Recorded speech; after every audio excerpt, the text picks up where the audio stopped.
Hi friends, SPAH ಚಾನಲ್ಗೆ ನಿಮ್ಮೆಲ್ರಿಗೂ ಸುಸ್ವಾಗತ. ನಾನು ಇವತ್ತು ಹಲಸಿನ ಹಣ್ಣಿನ ವಡೆ ಮತ್ತು ಹಲಸಿನ ಹಣ್ಣಿನ ಕಡುಬು, ಹಲಸಿನ ಹಣ್ಣಿನ ಪಡ್ಡು ಮಾಡೋದು ಯಾವ ರೀತಿ ಅಂತ ಹೇಳ್ಕೊಡ್ತೀನಿ ನೋಡಿರಿ. ಈ ಕಪ್ಪಲ್ಲಿ 2 ಕಪ್ ಅಕ್ಕಿ ತಗೊಂಡಿದ್ದೀನಿ. ಇದನ್ನು 1 ಅವರ್ ನೆನೆಸ್ಕೊಂಡು ಇಟ್ಕೊಳ್ಬೇಕು. 1 ಅವರ್ ನೆನೆಸ್ಕೊಂಡು ಇಟ್ಕೊಂಡು ಇದನ್ನು ಮತ್ತು ಹಲಸಿನ ತೊಳೆನ ಚೆನ್ನಾಗಿ ಬಿಡಿಸ್ಕೊಂಡು ಇಟ್ಕೊಬೇಕು. ಮತ್ತು ಅದನ್ನು ಅಕ್ಕಿನ ಹಲಸಿನ ಅದರಲ್ಲೇ ಹಾಕ್ಕೊಬೇಕು. ಆ ಕಪ್ ಅಳತೆಯಲ್ಲಿ ಬಟ್ಲಲ್ಲಿ ತಗೊಂಡಿದ್ನಲ್ಲ ಅದೇ ಅಳತೆಯಲ್ಲಿ ಹಲಸಿನ ಹಣ್ಣು ತಗೊಳ್ಬೇಕು. ಮತ್ತು ಇದಕ್ಕೆ ಜಾಗ್ರಿ ಅಂದರೆ ಬೆಲ್ಲನ ಹಾಕಬೇಕು. ಬೆಲ್ಲ 1-2 ಸ್ಪೂನ್ ಹಾಕಿದರೆ ಸಾಕು. ಹಲಸಿನ ತೊಳೆ ಎಷ್ಟು ಸಿಹಿ ಇದೆಯೋ ಅದನ್ನು ನೋಡ್ಕೊಂಡ್ಬಿಟ್ಟು ನೀವು ಹಾಕ್ಕೊಳ್ರಿ. ಇದು ವಿಡಿಯೋ ಸರಿಯಾಗಿ ಕಾಣ್ತಾ ಇಲ್ಲ. ಇದು ನಾನು ಒಬ್ಬಳೇ ಮಾಡ್ಕೊಂಡಿದ್ದಲ್ಲ, ಹಂಗಾಗಿ ಅದು ನೀಟಾಗಿ ವಿಡಿಯೋ ಅದು ಬಂದಿಲ್ಲ ನೋಡಿರಿ. ಇದಕ್ಕೆ ಮತ್ತೆ ಅಕ್ಕಿ ನೆನೆಸಿದ್ನಲ್ಲ ಅದು ಅಕ್ಕಿ ಹಾಕಿದ್ದೀನಿ. ಅಕ್ಕಿ ಮಿಕ್ಸ್ ಮಾಡ್ಕೊಳ್ತಾ ಇದ್ದೀನಿ. ಮತ್ತು ಇದಕ್ಕೆ ಕಾಯಿ ಹಾಕ್ಕೊಳ್ಬೇಕು. ಇದನ್ನು ತುರಿದ್ಬಿಟ್ಟು ಕಾಯಿ ಹಾಕ್ಕೊಳ್ಬೇಕು. ಹಸಿ ಕಾಯಿ ಹಾಕ್ಕೊಳ್ಬೇಕು. ಒಂದು ಒಳಕೆ ಆದರೆ ಸಾಕಾಗುತ್ತೆ. ಹಾಕ್ಕೊಂಡು ಮಿಕ್ಸ್ ಮಾಡ್ಕೊಂಡು ಇದನ್ನು ಮಿಕ್ಸಿಗೆ ಹಾಕ್ಕೊಳ್ಬೇಕು. ನುಣ್ಣಗೆ ರುಬ್ಕೊಂಡು ಬರಬೇಕು. ನುಣ್ಣಗೆ ರುಬ್ಕೊಂಡ್ಬಂದು ನೋಡಿರಿ, ಇಷ್ಟನ್ನು ಹಾಕ್ಕೊಂಡು ಬಂದು ಇದನ್ನು ರುಬ್ಕೊಳ್ಬೇಕು. ರುಬ್ಬಿಟ್ಕೊಂಡಿದ್ದೀನಿ. ಈಗ ಒಲೆ ಹಚ್ಚಿಸ್ಕೊಳ್ತಾ ಇದ್ದೀನಿ.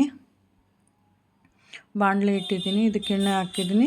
ಮತ್ತು ಇದನ್ನು ಒಂದು ಸ್ವಲ್ಪ ತಕ್ಕೊಂಡು ಇಟ್ಕೊಳ್ತಾ ಇದ್ದೀನಿ. ಇದನ್ನು ವಡೆ ಮಾಡೋಕ್ಕೆ ಅಂತ ಈ ಬಟ್ಲಲ್ಲಿ ತಗೊಂಡು ಇಟ್ಕೊಳ್ತಾ ಇದ್ದೀನಿ. ಒಂದು 4 ಸ್ಪೂನು ತೆಗೆದು ಇಟ್ಕೊಳ್ತಾ ಇದ್ದೀನಿ. ಇದನ್ನು ಇವಾಗ ಎಣ್ಣೆಲಿ ಕರಿತೀನಿ ನೋಡಿರಿ. ಎಣ್ಣೆಲಿ ಕರೆದ್ಬಿಟ್ಟು ಚೆನ್ನಾಗಾಗುತ್ತೆ ನೋಡಿ.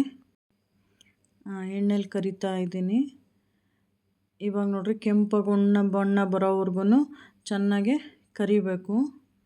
ಮತ್ತು ಇದು ಕರಿಯೋ ಅಷ್ಟೊತ್ತಿಗೆ ಇದಕ್ಕೊಂದು ಸ್ವಲ್ಪ ಏಲಕ್ಕಿ ಶುಂಠಿ ಪುಡಿನೂ ಹಾಕಬೇಕು.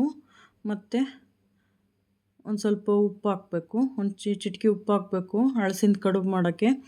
ಬಳೆದೆಲೆಯಲ್ಲಿ ಕಟ್ತಾರೆ ಇದನ್ನು. ಹಲಸಿನ ಕಡುಬು ಅಂದರೆ ಇಲ್ಲಿ ನನ್ನ ಹತ್ರ ಬಳೆದೆಲೆ ಇರಲಿಲ್ಲ. ಹಂಗಾಗಿ ನಾನು ಇದನ್ನು ಇದರಲ್ಲಿ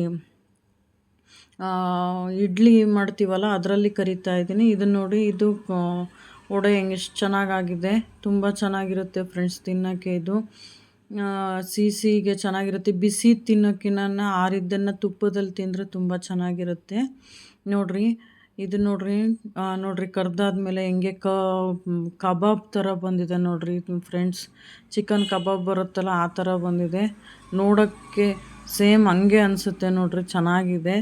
ತಣ್ಣದಾದ್ಮೇಲೆ ತಿನ್ನಿರಿ. ಇದು ಪಡ್ಡು ಮಾಡೋಕ್ಕೆ ಇಟ್ಟಿದ್ದೀನಿ. ಇಟ್ಟಿರುತ್ತಲ್ಲ ಅದನ್ನೇ ಪಡ್ಡನ್ನು ಹಾಕ್ಕೊಂಡು ಇಟ್ಕೊಬೇಕು ನೋಡಿರಿ. ಪಡ್ಡು ಚೆನ್ನಾಗಿ ಬರುತ್ತೆ.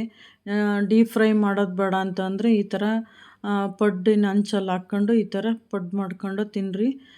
ಮತ್ತು ನೋಡಿರಿ, ಹಲಸಿನ ಕಡುಬು ಅಂದೆಲ್ಲ ಇದನ್ನು ಬಳೆದೆಲೆಯಲ್ಲಿ ಕಟ್ತಾರೆ. ಆದರೆ ಇದನ್ನು ಬಳೆದೆಲೆಯಲ್ಲಿ ಇರ್ಲಿದ್ದಕ್ಕೆ ಇದರಲ್ಲಿ ಮಾಡಿದ್ದೀನಿ ನೋಡಿ ಫ್ರೆಂಡ್ಸ್. ಇವು 3 ಥರದ್ದನ್ನು ಹಲಸಿಂದ ಅದರಲ್ಲಿ ಒಂದೇ ಬ್ಯಾಟರಲ್ಲಿ ಯಾವ ರೀತಿ 3 ಥರ ಮಾಡಬೇಕು ಅಂತ ಹೇಳ್ಕೊಟ್ಟಿದ್ದೀನಿ. ನಿಮಗೆಲ್ರಿಗೂ ಇಷ್ಟ ಆದರೆ ಶೇರ್ ಮತ್ತು ಲೈಕ್ ಮತ್ತು ಸಬ್ಸ್ಕ್ರೈಬ್ ಆಗಿರಿ.